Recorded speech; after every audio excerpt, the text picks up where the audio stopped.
이 시간 저희들에게 주신 하나님의 말씀은 창세기 45장 4절부터 8절까지 말씀입니다. 요셉이 형들에게 이르되 내게로 가까이 오소서. 그들이 가까이 가니 이르되 나는 당신들의 아우 요셉이니 당신들이 애굽에 판 자라. 당신들이 나를 이곳에 팔았다고 해서 근심하지 마소서. 한탄하지 마소서. 하나님이 생명을 구원하시려고 나를 당신들보다 먼저 보내셨나이다.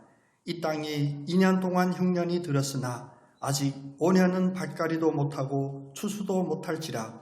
하나님이 큰 구원으로 당신들의 생명을 보존하고 당신들의 후손을 세상에 두시려고 나를 당신들보다 먼저 보내셨나니 그런즉 나를 이리로 보낸 이는 당신들이 아니요 하나님이시라. 하나님이 나를 바로에게 아버지로 삼으시고 그 온 집의 주로 삼으시며 애굽 온 땅의 통치자로 삼으셨나이다.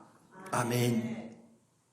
지금까지 살아온 것 주님의 은혜입니다라는 이 고백이 한시라도 우리의 입술에서 떠나지 않는 아름다운 고백이 되기를 축복합니다.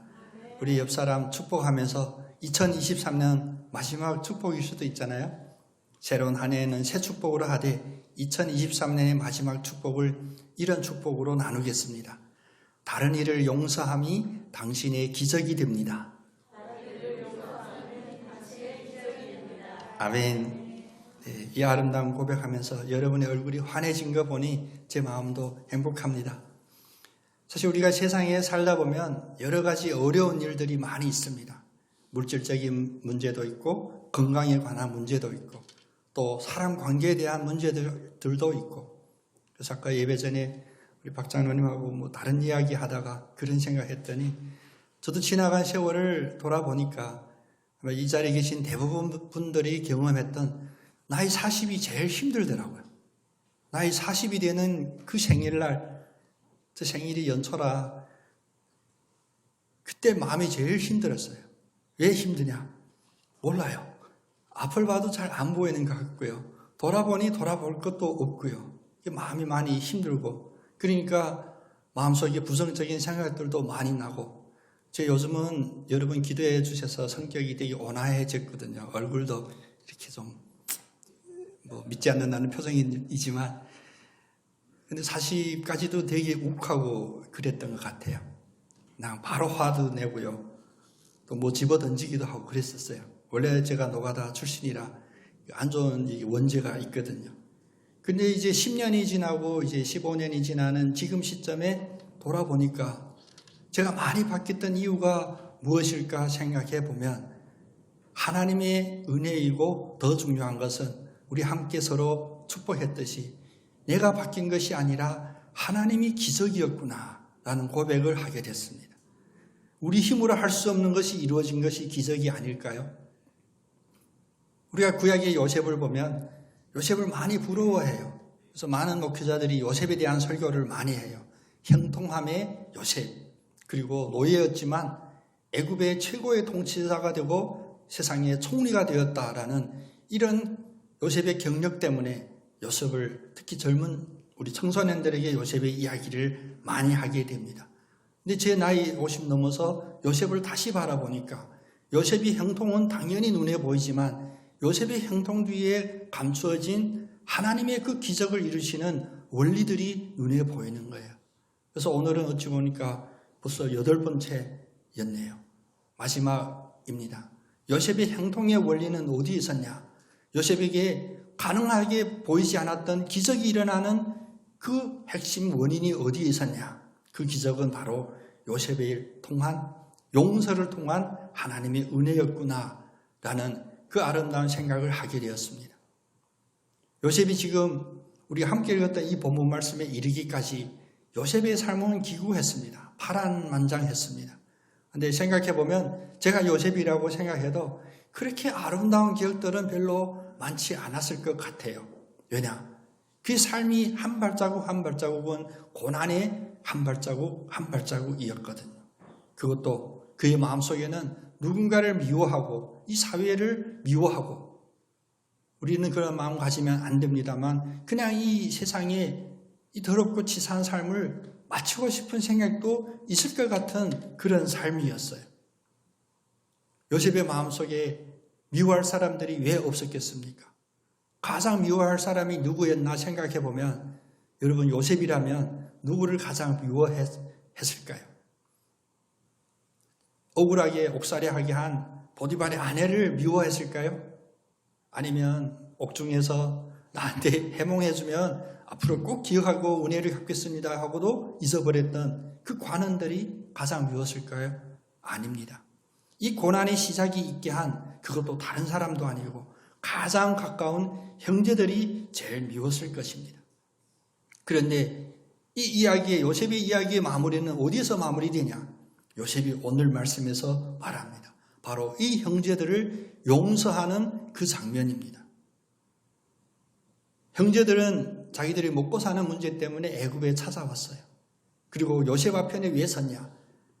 자기 앞에 선 이가 자기의 동생인 요셉이어서 선 것이 아니라 자기들에게 식량을 해결해 줄 최고의 통치자 애굽의 총리여서 그 앞에 섰습니다. 바라는 건 딱 하나뿐이었습니다. 어떻게 하면 양식을 좀 얻어가지고 자기 고향에 돌아갈까? 어떻게 하면 자기 자녀들에게 이 어려운 기근을 이겨갈 수 있을까? 이 생각에만 몰두했던 그들. 요셉이 놀라운 이야기를 합니다.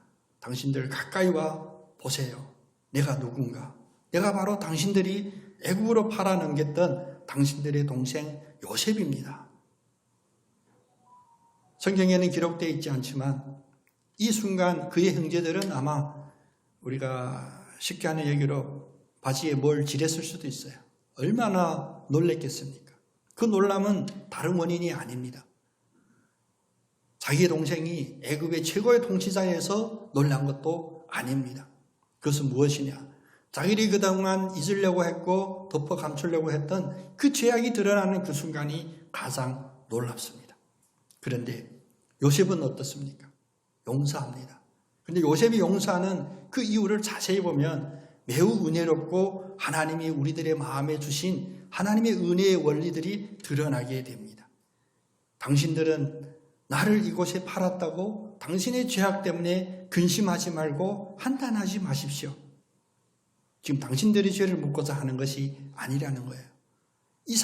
지금 이 상황이 어떻게 일어나게 되냐?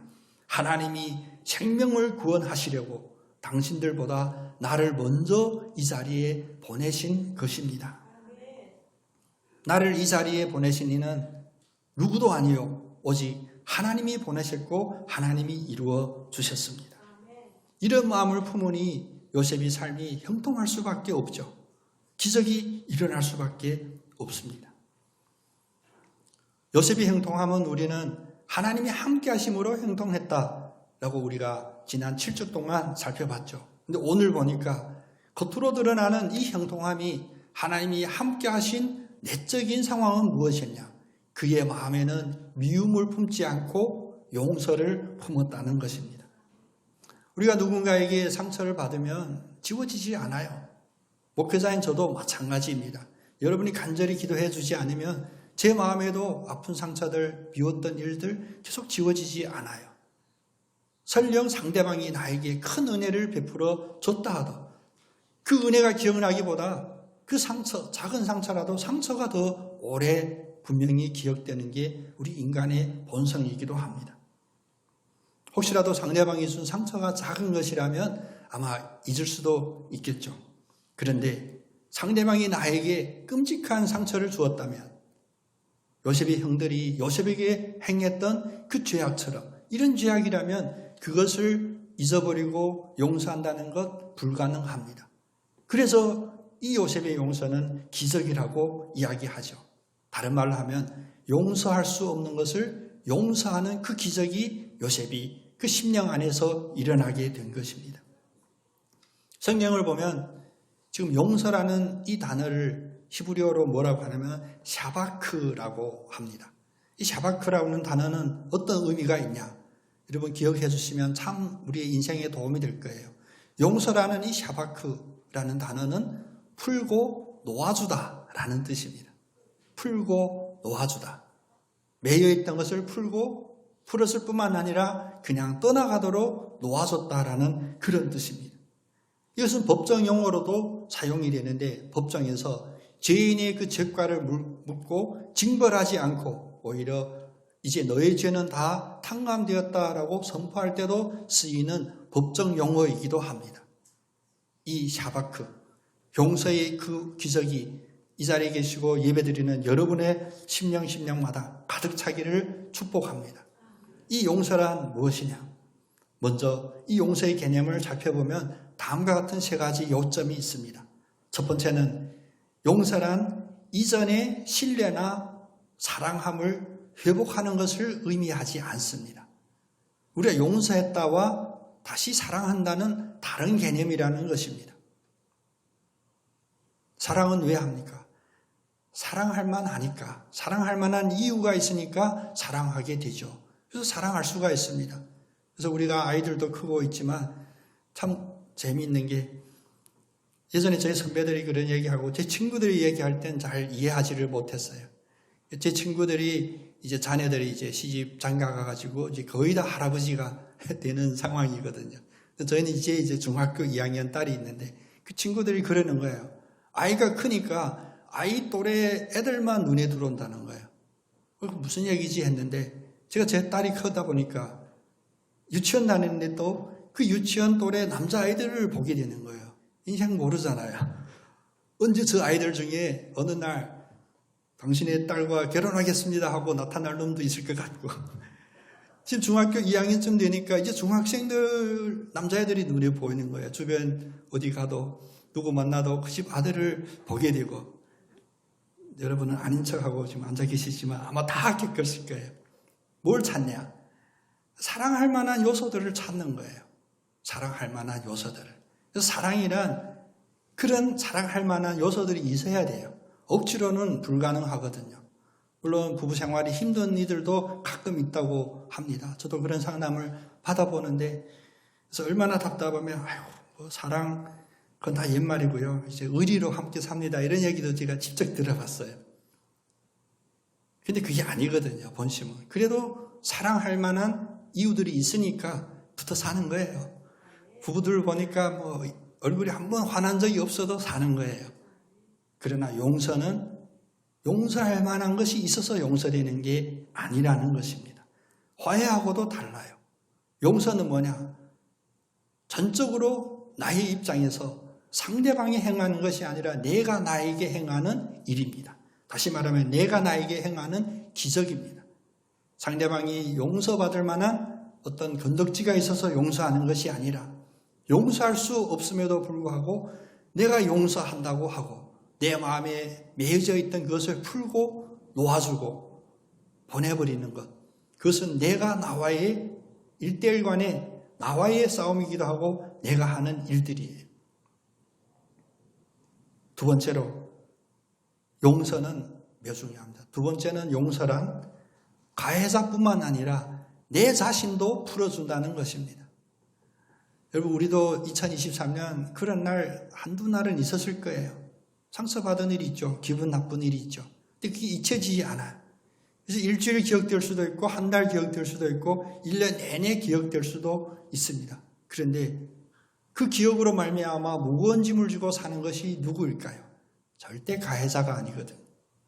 피해받은 내가, 피해받았다고 믿는 내가 그 무거운 짐에 늘 눌려 있는 거예요. 때문에 용서한다고 하면 상대방에 대하여 어떤 의미가 있는지 그건 부차적인 것이고요. 1차적이고 가장 중요한 것은 무엇이냐? 바로 내가 그 무거운 짐에서 해방되는 겁니다. 내가 그 짐에서 풀려나는 것입니다. 마지막 세 번째로 이 용서를 왜 기적이라고 하냐? 용서는 선택사항이 아니라 주님이 우리들에게 주신 명령이기 때문입니다. 그래서 해도 되고 안 해도 되는 것 아닙니다. 용서는 주님께서 하라고 하셨습니다. 베드로가 주님을 따라다닐 때 가장 열심히 주님을 따랐죠. 그리고 가장 큰 충성을 보여줬습니다. 근데 어느 날 베드로가 예수님의 설교를 듣다가 마음에 부딪히는 게 있었나 봐요. 예수님의 용서에 대한 설교를 하자 베드로가 주님께 질문합니다. 마태복음 18장 21절에 나오는데 형제가 나에게 범죄하였을 때 몇 번이나 용서해 주면 충분합니까? 한 7번 정도 할까요? 주님이 그에게 대답합니다. 내가 너에게 이르노니 7번뿐이 아니라 7번씩 70번까지 하라. 잠깐 이거 산수 문제 되겠습니다. 7 곱하기 70 하면 얼마예요?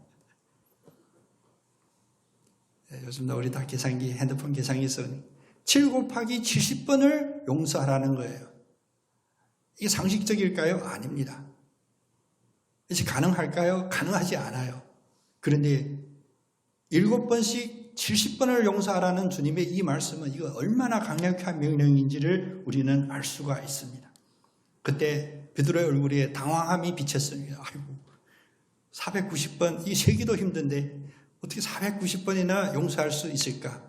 그때 예수님께서 베드로의 그 마음판에 이 용서라는 명령을 지워지지 않도록 새겨주게 비유를 듭니다.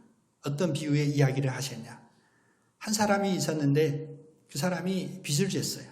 얼마나 졌냐? 10,000달란트의 빚을 졌어요. 다른 말로 하면 10년 수입이 10,000번, 평생이 아니라 3대, 4대째 갚아도 갚지 못할 그런 빚을 진 한 사람이 주인에게 저희 빚 도저히 갚을 수 없습니다. 그래서 탕감을 받았어요. 그래, 너 갚을 수 없으니까 이제 빚 없는 거로 해줄게. 근데 돌아가는 길에 자기에게 100데나리온 빚진 자를 만난 거예요. 아이고, 잘 만났다 이놈. 멱살 잡고 빨리 안 갚을래 난리했다는 거예요. 10,000달란트의 빚을 탕감받은 자가 100데나리온 빚진 자를 옥에 가두겠다고 신고하는, 경찰서로 끌고 가는 그 일이 있었다. 그러면서 묻습니다. 하나님 앞에 누가 더 큰 은혜를 받은 자일까? 10,000달란트를 탕감받은 자가 은혜 받은 것일까? 아니면 그 100달란트를 아직 빚지고 있는 자에게 하나님의 은혜가 더 크실까? 그러면서 마무리 이야기는 마태복음 18장 25절에 보면, 35절에 보면 이렇게 마무리합니다. 너희의 마음에 각각 형제를 용서하지 않으면 나의 하늘 아버지께서도 너희에게 이와 같이 하시리라. 내가 용서하지 않으면 하늘에 있는 우리 아버지도 너와 똑같이 할 것이다. 놀라운 이야기죠. 겁나는 이야기죠. 그래서 용서는 하나님의 명령인 거예요. 내가 피할 수도 없고 내가 피해서도 안 되고, 그러나 가능할 수 있는 이유는 무엇이냐? 나의 어떤 결단이나 나의 어떤 수양에 달린 것이 아니라 하나님의 명령이기도 하고 하나님이 우리 안에서 직접 행하시는 은혜이기 때문에 이 일이 가능해집니다. 그래서 용서는 기적이고, 이 기적이 일어나면 여러분 물질적인 문제, 건강의 문제, 관계의 문제 당연히 형통하게 됩니다. 다 표정이 믿지 않는 듯한 표정인데, 우리는 문제를 문제로 붙잡고 어찌 보면 너무 외피적으로 당장 일어난 일만 붙잡고 있지만, 하나님이 우리에게 주신 삶의 원리는 무엇이냐? 바로 그 근본적인 원인을 붙잡을 때 모든 일이 가지에서 해결이 되고 꽃으로 피고 열매로 맺게 되는 영적인 원리들이 있게 됩니다. 요셉만큼 힘든 사람이 있으면 한번 지금 손 들어 보십시오. 한 분도 없음을 감사드려요. 요셉이 형통할 수 있었던 이 기적은 병원에 가도 치료하기 어려운 질병 때문에가 아니에요. 수술받고 회복되는 과정도 아니요. 심지어 자기 형제들에게 노예로 팔렸던 그 아픈 상처도 아니요. 아버지 생각하면 요셉이 울잖아요. 그 아버지는 잘 계신지. 근데 그 아버지 어찌 보면 아버지도 참 내 입장이라면 용서하기 어려울 수도 있어요. 어떻게 형들이 이런 일을 저지르는데 이런 것까지도 깊이 살피지도 못하고, 아들이 사라졌는데 찾으려고 한 노력도 크게 보이지도 않고, 그럼에도 불구하고 아버지 생각하면 눈물 흘렸던 그 요셉의 마음에는 바로 하나님이 부어주신 이 용서의 기적이 있었기 때문입니다. 예수님이 이제 공생애를 마치시고 십자가에 달리기 전입니다. 그런데 한 바리새인이 자기 집에 예수님을 초대하여 식사 대접을 하게 됩니다. 그 바리새인이 왜 식사 대접을 하는지는 여러 가지 분석이 있어요. 참으로 예수님을 사모해서 했는지, 아니면 예수님께 어떤 꼬투리를 잡아서 예수님께 정죄하려고 그런 자리를 만들었는지 그것은 중요하지 않습니다. 그런데 그 자리에서 예수님이 또다시 한번 이 빚진 자들의 탕감에 대한 이야기를 하게 돼요. 왜 그 이야기를 하냐? 한 여인이 그 연회장에 들어왔는데 그냥 보통 여인이 아니고 동네에서 그냥 버림받은 더럽다고 질타받는 그런 여인이었어요. 삶이 엉망인 이 여인이 들어와서 예수님의 발에 값비싼 향유를 붓고 눈물로 예수님의 발을 닦이십니다. 이 일을 보니까 바리새인 시몬과 그 주변 사람들이 다 난리 났죠. 여기가 어디라고 들어와서 또 이따위 짓 하고 있냐? 누구의 몸이라고 손대고 있냐? 그런 상황 속에서 예수님이 다시 한번 그 빚진 자 이야기를 하거든요. 500데나리온과 50데나리온을 빚진 자들을 탕감해 주었는데 주인이 한 사람은 500만 원 탕감해 주고 한 사람은 50만 원을 탕감해 줬어요. 어느 사람이 주인에게 사랑을 더 많이 받았을까? 그런 질문이었습니다. 베드로에게 했던 질문보다 너무 쉽죠. 그래서 이 질문을 여러분께도 한번 드려보겠습니다. 500만 원을 탕감받은 이와 50만 원을 탕감받은 이 중에 누가 주인의 사랑을 더 많이 받았을까요? 역시 우리는 대답도 안 하고 당연히 여러분 마음에 있는 그 정답이 맞아요. 500만 원 받은 이가 더 많은 사랑받은 거죠. 왜? 사랑은 어쨌든 외적으로 표현이 되니까요. 시몬도 대답합니다. 내 생각에는 많이 탕감한 자가 더 많은 사랑받은 사람인 것 같습니다. 그랬더니 바로 예수님이 하고자 하는 그 요점을 말합니다. 누가복음 7장 47절을 보면 그녀의 많은 죄가 사하여졌도다. 이는 그녀의 사랑이 많음이라. 사함을 받은 일이 적은 자는 적게 사랑하느니라. 이 여인은 큰 사랑을 받은 거예요. 왜? 용서함을 받을 일이 많았던 거예요. 그래서 그 용서를 받았으니 얼마나 큰 사랑을 받았을까. 이 바리새인 시몬은 뭐냐? 모든 걸 자기의 능력으로 뻣뻣하게 자랑한다고 했던 일들 어찌 보면 사랑받은 일이 더 적었던 겁니다. 여러분 어떤 삶이 기적과 같은 삶일까요? 모든 일을 다 내 힘으로 해결하는 능력 있는 삶이 기적의 삶일까요? 아닙니다. 그런 사람은 하나님의 사랑을 적게 받는 것입니다. 그럼 어떤 이가 하나님의 사랑을 가장 많이 받고 더 많이 받고 기적 같은 삶을 사는 걸까요? 그 행동은 바로 하나라도 내 힘으로 할 수 있는 일이 없어요. 모든 게 다 나에게 부담이고 고통이고 상처입니다. 그럼에도 불구하고 하나님과 동행하기를 결단하고 하나님을 붙잡으니 그 일들이 해결되고 또 해결되고 어떤 일이 있어도 하나님 함께 하시니 모든 일이 해결됩니다. 라는 그 고백을 하는 이가 더 많은 사랑을 받은 거예요. 물론 이렇다고 사랑 많이 받으려고 억지로 일 만드시지는 마세요. 억지로 사고치거나 하면 안 됩니다. 그러나 우리의 삶 속에서 피할 수 없는 모든 상황을 볼 때 우리가 낙심하거나 누구에게 원망하거나 누구에게 사람에 대하여 분노를 품거나 그래서 매우 극단적인 선택하는 이런 일들은 우리들에게서 사라질 줄로 믿습니다. 왜냐? 우리는 지금 사랑을 많이 받고 있구나. 이 용서를 해야 될 그 참된 이유를 보면 앞에서도 말씀해줬지만 결코 이 상처를 내 속에 품어두면 이 부정적인 이 생각들이 눈덩이처럼 불어나고 어느 날 폭발하게 되는데 폭발하는 순간은 바로 자기가 회멸이 되고 자기 주변의 환경이 파괴가 되고 모두가 죽는 길이기 때문입니다. 여러분의 마음에 있는 2024년에 23년도의 모든 상처들 여러분 지금 기억나신다면 상대방의 용서를 화해하기를 기다리는 것이 아니라 내가 적극적으로 나의 입장에서 내가 용서하는 풀어서 놓아주는 그런 기적을 사모하시고 행하시기를 축복합니다. 그래서 누가복음 6장 27절에서 보면 주님이 우리들에게 가르쳐 주십니다. 너희의 원수를 사랑하며 너희를 미워하는 자를 선대하며 너희를 저주하는 자를 위하여 축복하며 너희를 모욕하는 자를 위하여 기도하라. 마지막 우리를 모욕하고 별거 아닌데 말로 행동으로 심지어 눈빛으로 인사하는 걸로, 이런 걸로 상처를 준 그런 이들을 위하여 무엇을 하라? 바로 기도하면 용서가 이루어지고, 이 용서가 이루어지면 그 일이 아닌 우리의 삶의 다른 재반 모든 일에서 우리가 형통하는 기적을 맛볼 수 있는 것입니다. 이제 2023년 마지막 이 하루도 이제 그냥 반나절 남았습니다. 많은 시간 남은 게 아닙니다. 혹시라도 지금 우리의 마음속에, 우리의 기억 속에 내가 용서할 수 없는 사람이 아직도 기억이 나고 생각이 난다면 이 짐은 2024년 이 반나절 동안 반드시 청산하고 내려놓으시는 여러분 다 되시기를 축복합니다. 어떻게 구체적으로 할까?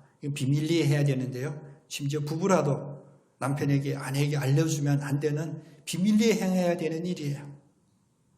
어디에다 메모 한번 해보세요. 그 잊혀지지 않는, 용서할 수 없는 원수같이 생각하는 이가 있다면 이름 한번 적어보시고, 그 다음 두 번째 중요합니다. 억지로라도. 왜? 하나님이 명령했으니까. 제가 7번씩 70번까지는 할 수는 없겠지만 오늘 이 반나절이 지나기까지는 제가 기도하겠습니다. 라고 그 원수를 위하여 기도하십시오. 어떻게 기도할까? 3가지를 반드시 기억해야 하는데, 하나님께서 나를 용서해 주신 하나님의 그 용서함의 은혜가 얼마나 큰지 감사합니다. 원수를 위해 기도하는데 왜 하나님에 대한 이런 감사 기도를 해야지? 우리의 모든 삶의 그 첫 시작이 바로 주님으로부터 받은 그 은혜이기 때문입니다. 두 번째는 십자가에서 나의 모든 죄책을, 내가 받아야 될 형벌을 대신 지어주신 주님 감사합니다. 우리가 용서하지 못하는 이유들 중에 가장 중요하게는 나쁜 놈은 나쁜 징벌을 받아야 되고 악한 짓을 했으면 그 악의 보응을 받아야 된다라는 그런 생각이 있기 때문이에요. 예수님이 우리를 위하여, 우리를 대신하여 짊어지셨던 그 십자가의 형벌을 바라보면서, 생각하면서 주님께 감사할 때 우리도 다른 일을 정죄하고 다른 일로부터 그런 용서함의 징벌을 원했던 우리의 마음이 사라지게 되기 때문입니다. 그리고 마지막으로 기도하기를, 내가 용서하지 못한 이 사람의 용서하지 못하는 그 일들을 주님 앞에 털어놓으십시오. 주님, 도저히 내가 용서할 수가 없었습니다. 너무 마음이 아픕니다. 이 일을 주님 앞에 털어놓으시고, 그리고 마지막 기도, 주님, 저에게 이 용서의 기적을 일으켜 주시옵소서. 저에게 이 용서할 수 있는 이 기적의 역사를 제 심령 속에 이루어 주시옵소서. 기도 한번 하는 것 별거 아닌 것 같지만 아닙니다. 여러분, 2023년 마지막 한 날까지, 마지막 이 하루까지 무거운 짐을 지고 가시는 것을 주님은 원하지 않습니다. 우리가 이 무거운 짐을 지고 2024년을 시작할 수도 없습니다. 오늘 용서하는 주님의 그 기적을 우리의 마음에 가득 담으셔서 2023년 이미 지나간 이 페이지는 아름답게 넘기시고 새로운 한 해를 준비하는 여러분의 마음에 오히려 형통함에 대한 확신이 있고, 미리 일찍 현수막 설치하는 아저씨가 저 사실 오늘 예배 마치고 송구영식 예배 직전에 붙여야 되는데 시간이 없대요. 하루 먼저 붙여서 이렇게 하면 재미없는데 이벤트가. 지금까지 2023년을 우리가 담대함으로 왔다면 24년은 이제 주님이 우리에게 허락해 주신 그 기적으로 말미암아 삶의 모든 영역에서 형통해지는, 그래서 풍성해지는 그 역사를 오늘 반나절 동안 결단함으로 준비하시는 여러분 되시기를 원합니다. 마지막으로 옆에 분, 축복일지 모르지만 들리는 귀에 따라서 이것은 분명히 축복입니다. 이 축복을 옆 사람과 나누겠습니다. 용서받았으니 용서하라. 아직도 안 하시는 분이 계신데 한 번 더 할까요? 우리가 용서해야 우리에게 형통의 기적이 일어나게 됩니다.